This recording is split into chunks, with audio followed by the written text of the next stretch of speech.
Hi, I'm Ricky. I'm going to talk through some ways we can deal with challenging behavior in Connect. Now, before I give you some tips, let's think about our approach to behavior management in Connect. We focus on connection, respect, and leading kids with grace because that's the way that Jesus leads us. But how do you do that?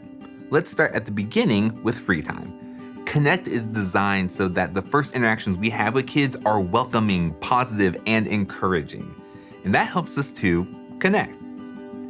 Be proactive in behavior management by making sure every single kid who walks in Connect is greeted warmly by name and meets up with their small group leader right away.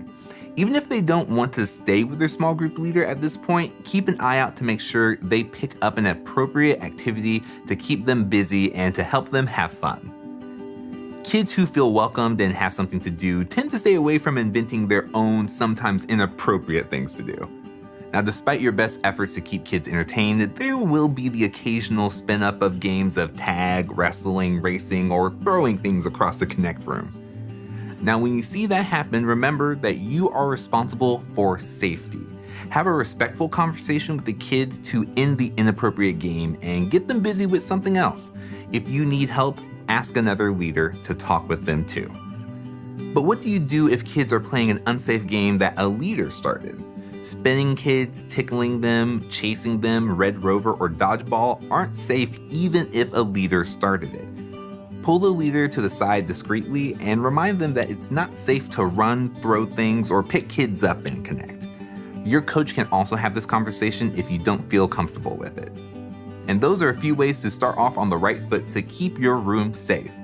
There are a few strategies you can use in your small group too to stop challenging behavior before it even starts. Use praise proactively. Look for chances to compliment kids who are already making great choices. Giving high fives and saying things like, "Wow, Sally is doing a great job listening respectfully. Billy was so kind to let Seth go first." Or, "The way Tyler is sitting really shows he is ready to get started," can go much further than pointing out all the kids who are out of line. Now, if you need to take a break from what you're doing as a group to reset, that's great too.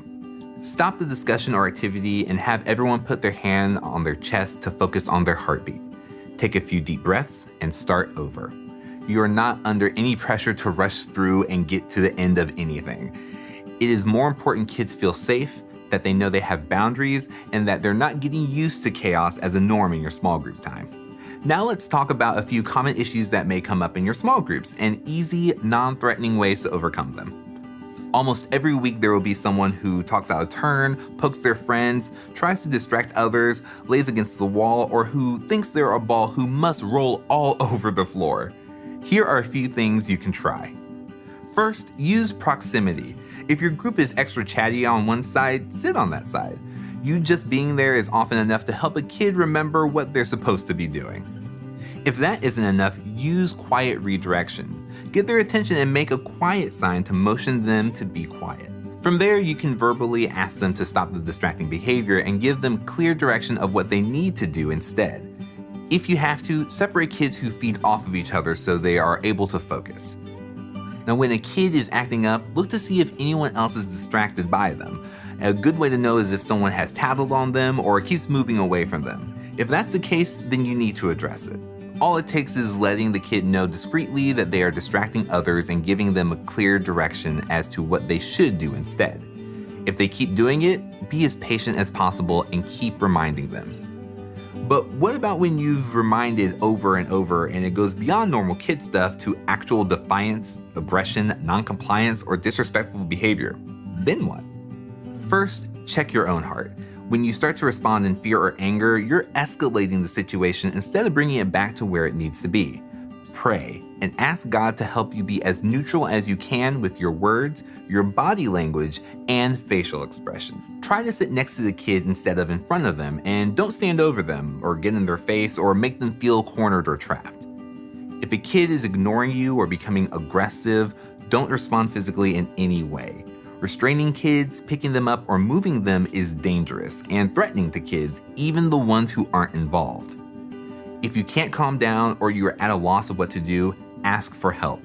A kid can always take a time in with another leader like the MC, coach, or tech. Another leader will spend time with the kids so they're receiving the attention and direction they need without you losing it or having to ignore the rest of your small group.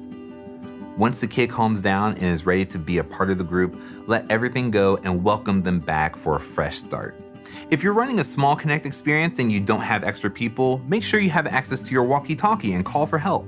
Another outside coach, Life Kids staff member, or Life Kids buddy should be available to help you out. Sometimes the same struggle comes up every week, and sometimes you have a new kid who won't sit with the group, tries to hurt themselves or others, has frequent yelling outbursts, is overly sensitive to sound, light, or stimulus, or otherwise has a barrier to connecting with the small group. When this is the case, reach out to your Life Kids staff right away. They can help you have a healthy conversation with the kids' parents to get advice on what works at home. Your Life Kids staff member may also have further strategies to try, or maybe suggest pairing the kid with a Life Kids buddy. A buddy can work with the kid one-on-one each week to give them the extra support they need for as long as they need it. If you're struggling because your room feels chaotic overall, or there are certain parts of the experience that just fall apart, don't give up. Ask for feedback from your Life Kids staff and see what your Connect team can do to bring consistency and excellence in.